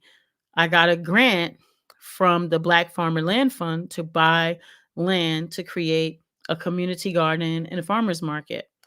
But they turned me down like 4 times over like a 4-year period. So the grantor was like, "Yo, if you don't, spend the money, we're gonna have to take the money back." So I just had to be more strategic and be like, "Well, I've been growing food in my backyard, you know, can I turn my backyard into like a homestead, and can I utilize the grant money to like build that up, and then I could like offer um like refuge and education around food sovereignty to community members and youth and stuff." So they're like, "Yeah." So that's what I'm gonna do, because I have a greenhouse and I've got, I don't know, 15 or so raised beds, and I grow like all my food. So I did like a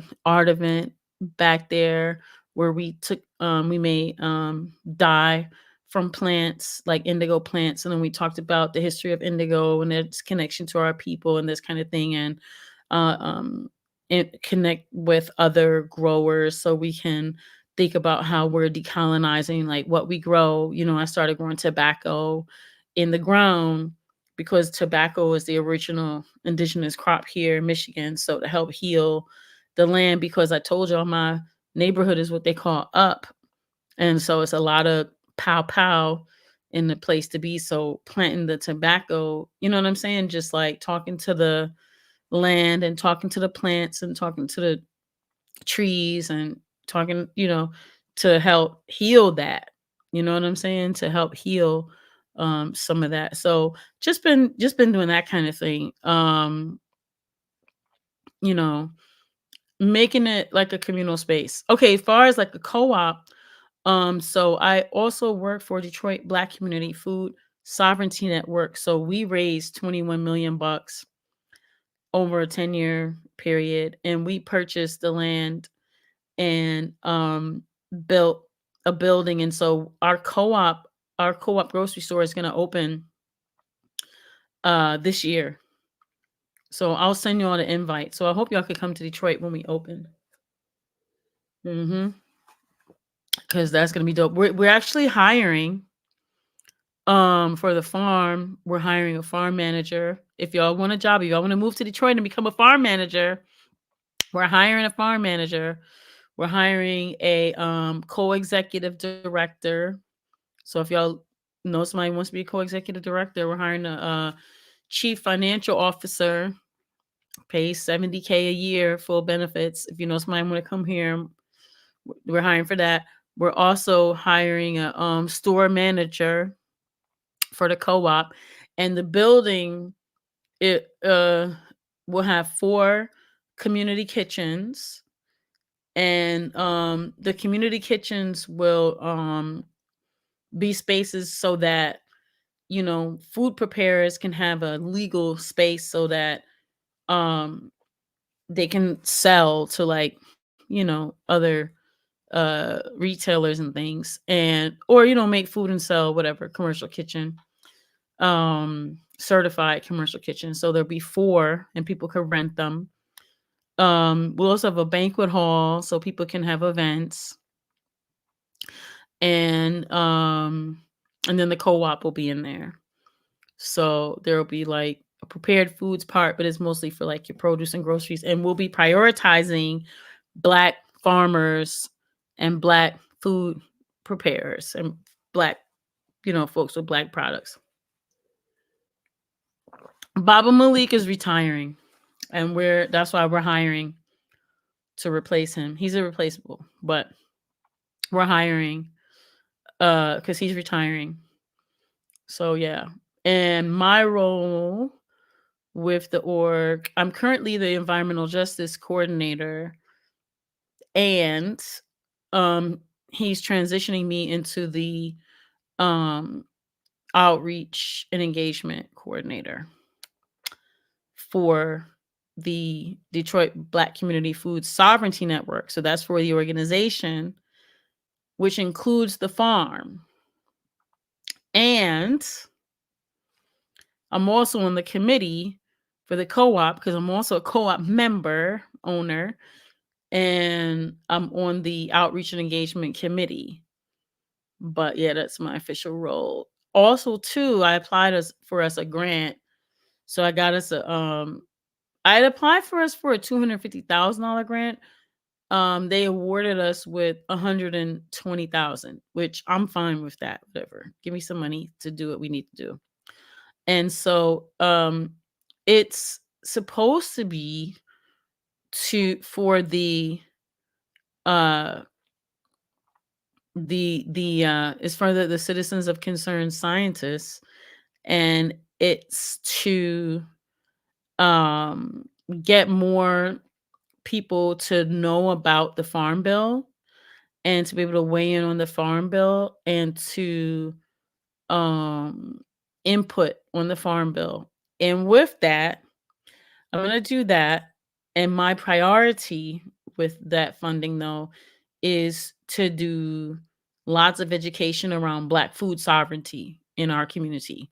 And so that's my intention, is to have us do way more political education and teachings around Black food sovereignty, because we have the co-op opening, we have the farm, and a lot of our folks, let's just say, are not necessarily aware of what anti-capitalism really is, and they're not aware of what Black food sovereignty is. And so a lot of folks are like, the extent of their participation is like, I paid my dues, but what we want is not just people to pay their dues. We want people to like also be involved in the work, you know. So any hootie Rudy tootie, I might talk about that stuff, but um, did want to just acknowledge. Now, somebody else said it before around this Happily Natural Festival. I just want to go here and share the screen because I want to shout out on and I think it's going to be big or this summer. But I want to shout out Duran, who has built this and grown this from the ground up. And you know, it's really, really inspiring what he's done. But I wanted to share that, you know, the work that he is doing, his community is doing in purchasing land, in doing the Happily Natural Day, um, helping to spread, you know, food sovereignty and land reclamation and ownership, and you know, just all the work they're doing. You know, they mix art and culture. You know what I'm saying? They mix arts and culture, and that's where we started this conversation. Was like how, you know, the intersection of like arts and culture and um environmental justice, or like the role of blending, you know, environmental justice and uh arts and culture. You know what I'm saying? So um shouts out to him. We talked about the hip hop is green. Um and then okay, and then before I go, I'm going to read y'all something. Um it's so dope. Yeah. I gotta go this year. I got to go this year. So this guy came to Detroit and interviewed people about this people mover. So I was telling y'all that Detroit is like a car town. If I went on a tirade. And so long story short, uh there was what I would consider a big waste of money, this thing called a people mover. So the corporations never wanted people to have access to public transportation here. So that's why we don't have proper public transportation. But there's been these different attempts for people to try to do some little transportation project. And one of them is called the people mover. And the people mover, I would consider is a big waste of money. It only goes around in a little circle. It doesn't like take you anywhere per se. It's just like downtown in a circle, which is so dumb and a waste of money. However, he this guy came here and interviewed all of us about the people mover, and I wanted to read this to y'all to kind of close us out. So this kind of the reason I want to read this is because number one, I did the show last week and talked about my comrade, like I said, that was murdered, Native child Kelly Mays, the poet, and she was her husband is accused. It's an open case, so I'm gonna say it that way. Her husband is accused and turned himself in, and his arraignment is this week, and I'm going. And it's a whole thing. He's a hip hop artist. She's a poet. It's a big thing in our community, and it's kind of tearing our community apart. I want to think about how it could also bring us together. So I've been thinking a lot about that collectively with some other people. So been speaking with some different folks who do this work. One of them is Kalima Johnson, who was the rapper that I told y'all, the first black a woman rapper from Detroit that had a recorded record on the radio in the 80s. And she has an organization called Sasha Center that's dedicated to survivors of sexual assault. And she's been working with the NFL and the MLB and the NBA. And because unfortunately, sexual assault and domestic violence is big in those worlds. And so she's been working with them around men and aggression and anger and doing healing circles and talking circles and a lot of work. Uh, and so talked with her because a lot of the men in our community are not speaking. And uh, long story short, we're like, we gotta get some men's some men's circles going so men can do their healing work together, and they need to be men led. And so she's certified and all that. So talk to some other dudes in the hip hop community. And so that's some of the stuff that we'll be thinking about. Some other ways in which I am thinking about how to I don't like, I guess move forward feels like you're just stepping over something. I don't mean it in that way, but I mean move through it is more probably what I mean. I was thinking with my women in hip hop organization, something I'd like to do is either create like, I'm gonna talk to her family though. I'm thinking like maybe a because I already do a women in hip hop retreat. So I'm thinking to do like either like a writer's workshop series that's dedicated to her, where you get like some training in some issue, or maybe we just choose what the issue is and you get trained in that. And then at the end you know also get like some writing training, or and I'm thinking a partner with some of the different orgs, but I'm thinking either do like a writers workshop that's dedicated to her, and or I'm also thinking about doing, because I do a mixtape series, a women in hip hop mixtape series, and I'm thinking to do a mixtape series um that's that's dedicated to either domestic violence or something along those lines, and do it like in her name, and then all the proceeds can go like split it between like her family and the org so we can do the work. But any hootie Rudy tootie, still working those things out, just trying to think of like, you know, getting with her family to do something, so that, because she trained a lot of people in poetry and writing and stuff. So I'm thinking how to, number one, continue, that work, like, and lift her name up. Um, but anyway, those are some things I'm thinking about. So that's in response to last week. And like I said, my birthday is coming up this coming Saturday. So I'm gonna be 52. So I think I'm cute, y'all. I'm gonna be 52. Hey. But something, so I'm gonna get back to this because I'm gonna end on this part right here that I'm gonna read.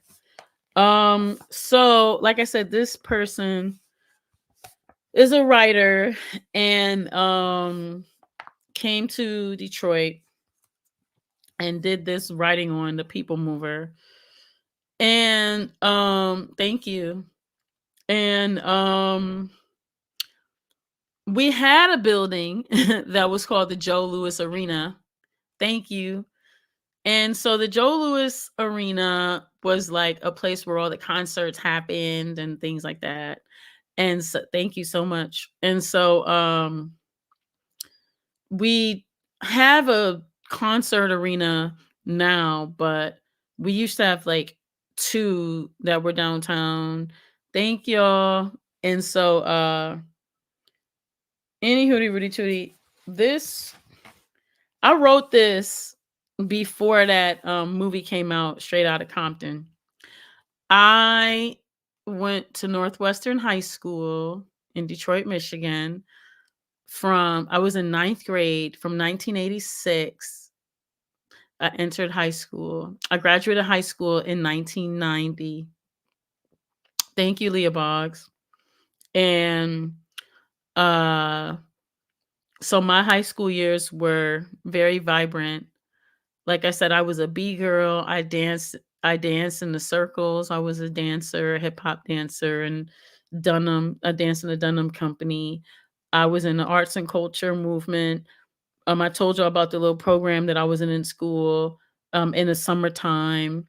Um, and my family was combination of artists and Black liberation struggle fighters, and help do a lot of the work that was here in Detroit, a lot of the really powerful work in Detroit around that. And so that's kind of like the culture that I grew up in. You know what I'm saying? So I'm going to read this. And I was prefacing all of that to tell you that this person came to Detroit. This is a book that was written about the people mover. It's called Looping Detroit. And he got different people from Detroit to write about the people mover. And so this is something I wrote. This is something I thought about. Uh, and I'm so happy that I got a chance when my mom was still living for me to read it to her. Um, but I'm gonna end on this. I'm not a writer, by the way, but I like to write. And I do have a lot of people who come and have published stuff I've written.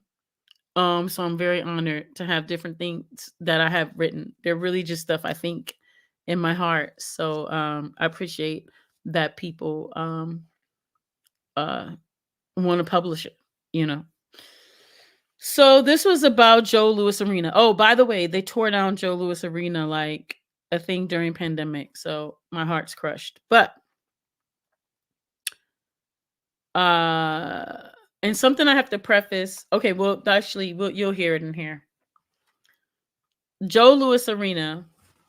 When I think of this historic arena named after this historic icon, I remember an NWA concert I attended in 1989 that ended in chaos. NWA was a ruthless group. Well, we thought so back then because that was the name of their record label. We bought center box seats because we wanted to be up close and personal with the brave, rebellious messengers of freedom. Well, at least that's how we thought of them at the tender age of 17. Downtown Detroit in the 1980s was big. It was exciting, electric, bustling. 1989 was a pivotal year because we were entering a new decade. Hip hop had been an underground thing, and now it was this huge thing that mainstream had to pay attention to. Narratives of the hardships of marginalized folk living in impoverished conditions set to funky, pulsating rhythms under the backdrop of emerging, developing industrialization is nothing new in Detroit with its rich music history in Motown, jazz, and blues. I remember telling my mom, who grew up in historic Black Bottom and always talked about the legacy of Joe Louis, that NWA was playing there and that I was going to see them. Now, first off, you must understand that my mother is from the civil rights and Black Power era. She lived through the 67 rebellion. She made sure that every Friday, all the other secretaries at her job at General Motors offices order Egyptian chicken from the Nation of Islam's then successful Shabazz restaurant.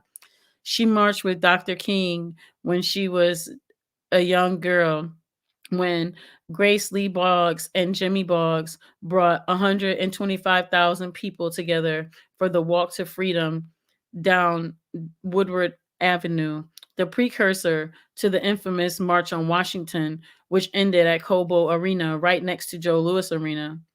She would tell me stories that her father, my grandfather, a Shriner, a 33rd degree Mason, and plant worker, told her about the pride Black people felt when Joe Louis beat the Nazis. So when she learned that in the progressive genre of hip hop, in the modern post civil rights and Black Power era of the 1980s that young Black men were self identifying positively with the N word, it shocked and disturbed her. And when I told her that I was going to their concert, she questioned my integrity. So obviously, it was no surprise to her when I came home in a frenzy, explaining how mayhem broke out when shots were fired, when they walked out on their groundbreaking song, Fuck the Police. We later learned that it was firecrackers, and we thought it was beef because of their song Straight Outta Compton. Because we heard people yelling, "You ain't safe in Detroit. Take your ass back to Compton." We lived in the New Center area off West Grand Boulevard and Rosa Parks Boulevard, aka 12th Street, directly across the street from the Motown Museum, where in the 1960s my mother worked as their accounts payable department. She was responsible for making sure everyone received their checks. Although the distance wasn't that far, it seemed like the longest drive ever back to the safety nest. The ride back home in my homegirl's car was where we recapped the entire situation. Thinking back, I remember us being thankful we were all alive. We were right down on the floor in the front and center of the arena when everyone scattered. We were lucky we didn't get trampled. Fortunately, we already had a contingency plan that my mom set for us to meet outside at a certain street light. Cell phones were not in popular use at the time, so we literally had to find one another outside among the crowd of thousands looking for their loved ones. It was so traumatic that the memory is forever burned in my brain. I can see and almost hear each moment in still images. In our living room, frantically explaining to my mother with Luther Vandross playing on low volume in the background on our super stereo, she interrupted us to ask, "How do you think Joe Lewis would feel about your experience tonight going to see those niggas with attitudes who got you out here in these streets running from gunshots and you ain't even running for liberation? You running for your life over some dumb shit. Do you think he'd be proud of any of you?" Yeah, that's my Joe Lewis Arena memory. But so that's my mom, rest in peace. I wrote that and I got a chance to read that to her. She was laughing. Yeah, so Grace Lee Boggs and Jimmy Boggs have the Boggs Center here in Detroit. They do a lot of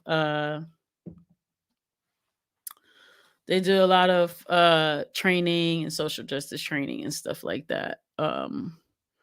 But yeah, I wrote that back in 2016 when he asked me to write about the Joe Louis Arena. Oh, thank y'all. Thank y'all. I got a chance to read that to my mom. She laughed. She was like, yeah. She was like, what are you thinking? But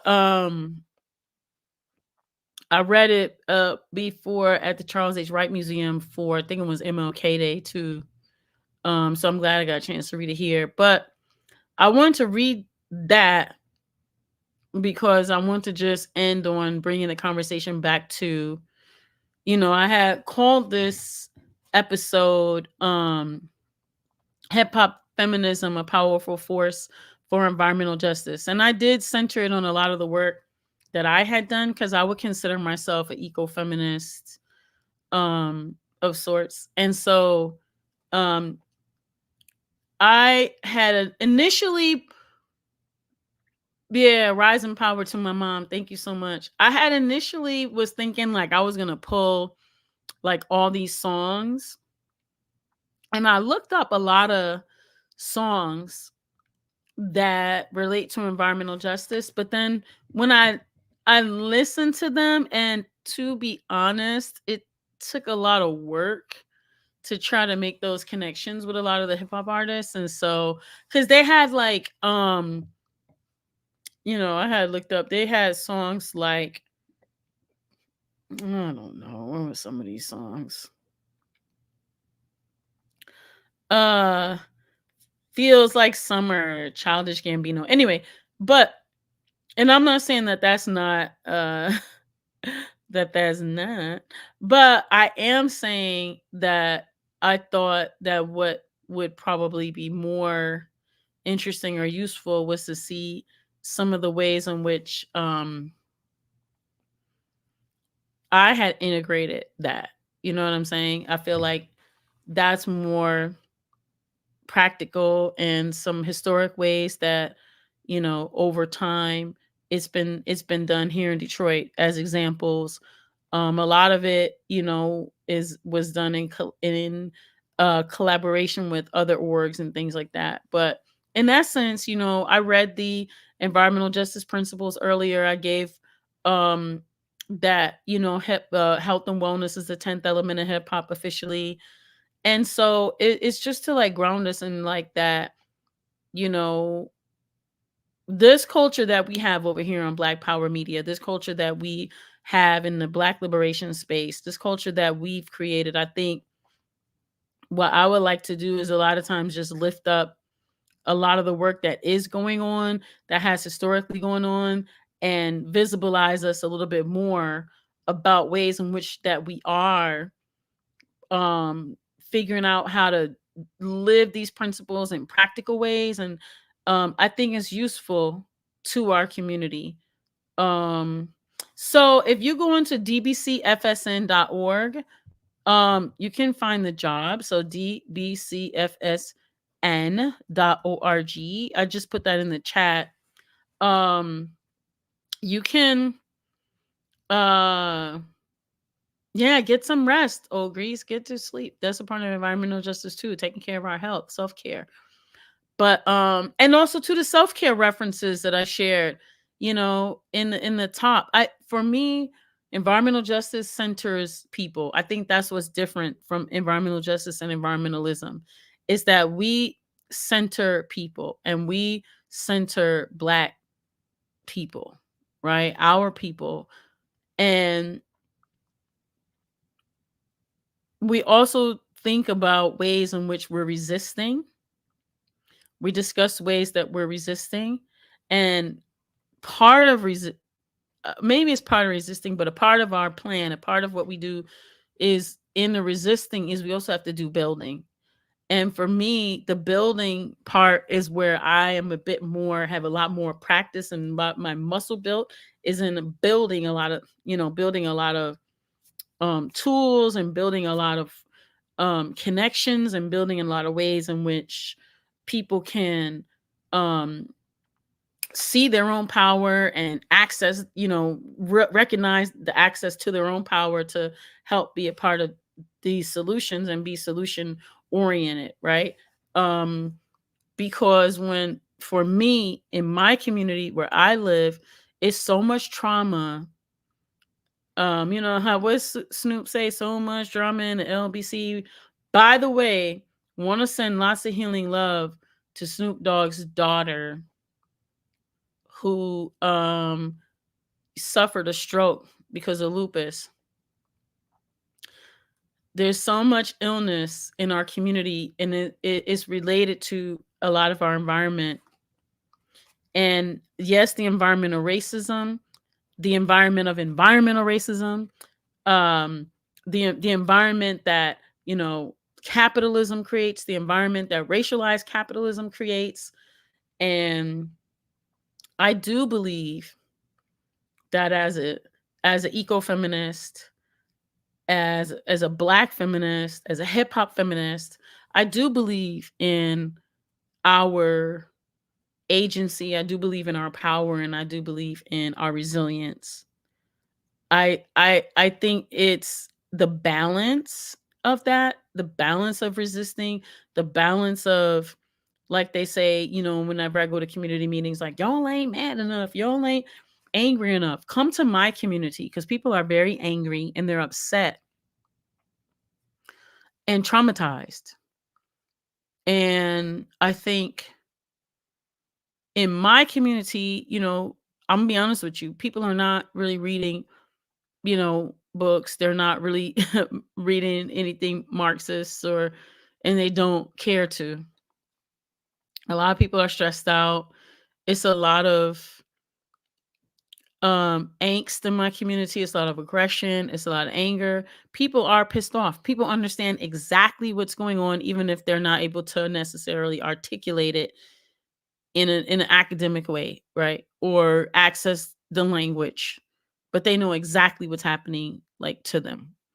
And I think in my community is useful for people to access their power about what they can do about things, because it can be immobilizing, it can be frustrating, and it could add to the terror of just asking people to be angry or just asking people to be mad.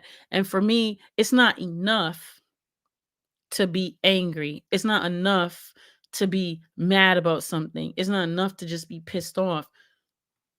People need relief. People need support. People need solutions. People need to be able to access that. And I do believe that, power is important. So I don't think that it's just, relief programs or just, as they say, like, you know, providing basic needs. However, I do think that it's necessary that at least in my community, our folks are under so much stress and attack that they need that triage. Folks might need a meal to be able to focus. Folks might need access to some diapers and some support or some water or a place to stay. You know what I'm saying? To be able to participate in the movement. And excuse me, maybe I'm going off on a tangent, but I'm saying for me, that's a part of what I include in my thoughts around environmental justice. Is how do we, you know, collectively provide relief and support? And maybe they call it mutual aid or creating these pods, or maybe it's welfare, or maybe it's, a food program or a breakfast program, or, giving somebody some money. And those things are not sustainable long term, but sometimes they're very necessary for a person to just be able to get that monkey off their back, so that they don't feel that back up against the wall, so that they don't feel like they're going to do anything, that they will do anything. Because in my community, people are at the point where they're going to do anything. They're going to do anything to you because it's just that dire. And so, anyway, I could go on and on, but that's what I think. That's what I'm always thinking about my people in my neighborhood. I think about people in my family. I think about people in the Black Power Media chat in our ecoverse. I think about the Black left, so to speak. I think about people in the movement. I think about people not in the movement. I think about the people who don't give a shit about the movement. You know what I'm saying? They just living day to day, you know. Um, but I think about all our people, you know what I'm saying? And I do think about how we're gonna grow our movement, because I do believe that is going to take the different skill sets and the different sensibilities and the different ideologies and the different ways of doing things for us to be able to m- you know move through and change and dismantle some of this stuff, right? But it's like some people, you know what I'm saying, need, some people is like, you want me to dismantle capitalism? Like, I don't even know where I'm going to lay my head and my kid's head tonight.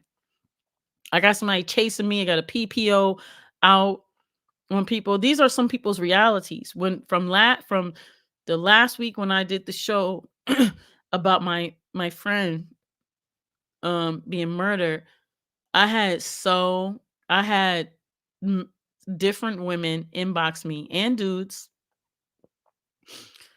about people they know that are themselves, that are in situations. I had two women tell me that they are currently in a situation where they are trying to move and hide from their child's father because they're afraid. And we're in an abolitionist community, so people don't want to go to the police, right? That's not a solution. And people are afraid because they've been threatened. They Two of my friends told me that they received death threats from their child's father,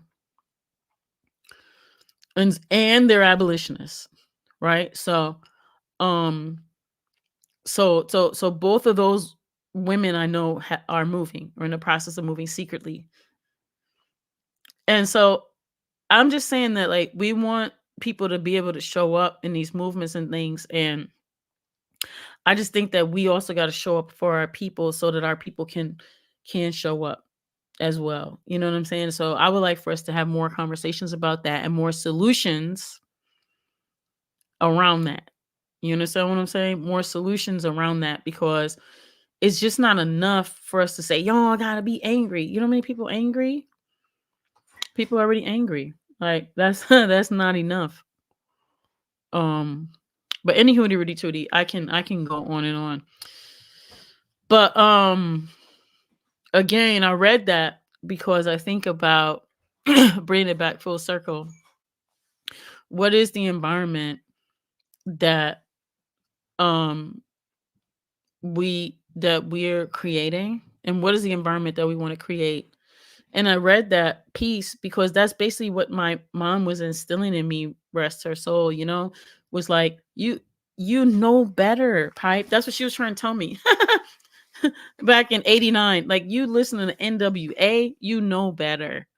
You were raised different. This isn't you. Why are you listening to that? And then you fast forward to all of the destruction. I won't say the NWA caused, but I don't know another way to, does that say they're linked to? That's probably more true. And could be caused as well. D Barnes. Um and just, all the destructive music, and just, anyway, I could go on. But I know that it's important for us to keep our foot on the necks of the system. So I'm not saying like it's not a versus, it's not a versus for me.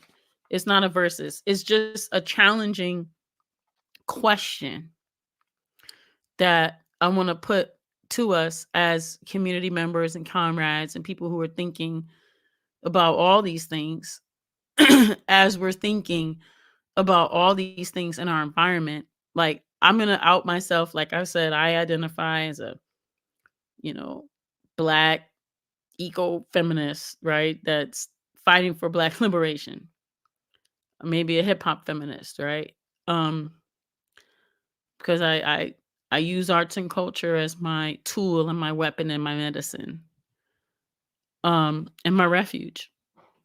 And that's what I do, right? So no, it's not heart surgery. It's not, it doesn't replace, anything. It's just a piece. It's a cog in the wheel, and I just see it's a part of, everything. So uh these are things that are on my heart, coming off of um that podcast, and as we move forward, like, how are we going to shift our environment? How are we going to improve our environment? How are we going to change our environment? And yes, I am talking about climate change. I am talking about climate catastrophe. I am talking about anti-capitalism. I am talking about anti-militarism. I am talking about anti-colonialism. I am talking about uh pro-blackness and dismantling anti-blackness. I am talking about smashing all these systems of oppression. I'm talking about all that stuff. And I'm talking about building. Like, what are we building? Including community. What are the ways in which we're actually building community with one another? So that's kind of like what I kind of want to leave us with, like, as we move forward. But anyway, um I shared a lot of different resources and things, so y'all can go back and look. It might feel like it's all over the place, but for me, all of that is environmental justice and climate justice, right? Because what is the environment and climate that we're in and that we're creating, and how are we leaving the earth better than when we got here for the next 7 generations. So, all right. Well, I'll be here next week. I got another show planned for y'all. Is next week my Dukes is coming, or is it the week after? What's next week's show? Oh, today is the 22nd. My birthday's on Saturday, y'all. I'm gonna be 52. Can y'all believe that? Well, it's probably easy for y'all to believe because y'all don't know me like that. It's hard for me to believe. I'm like, oh my goodness. Yeah. So guess what? Next week, my Dukes is gonna be here with me. And if y'all don't know who my Dukes is, that's Jay Dilla Mama. So she's gonna be here with me, y'all. So I hope y'all join me and share the episode and tell other folks to share the episode. And y'all have a great week.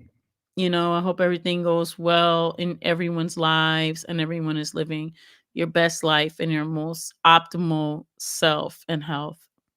So peace to everyone, and I'll see y'all next week.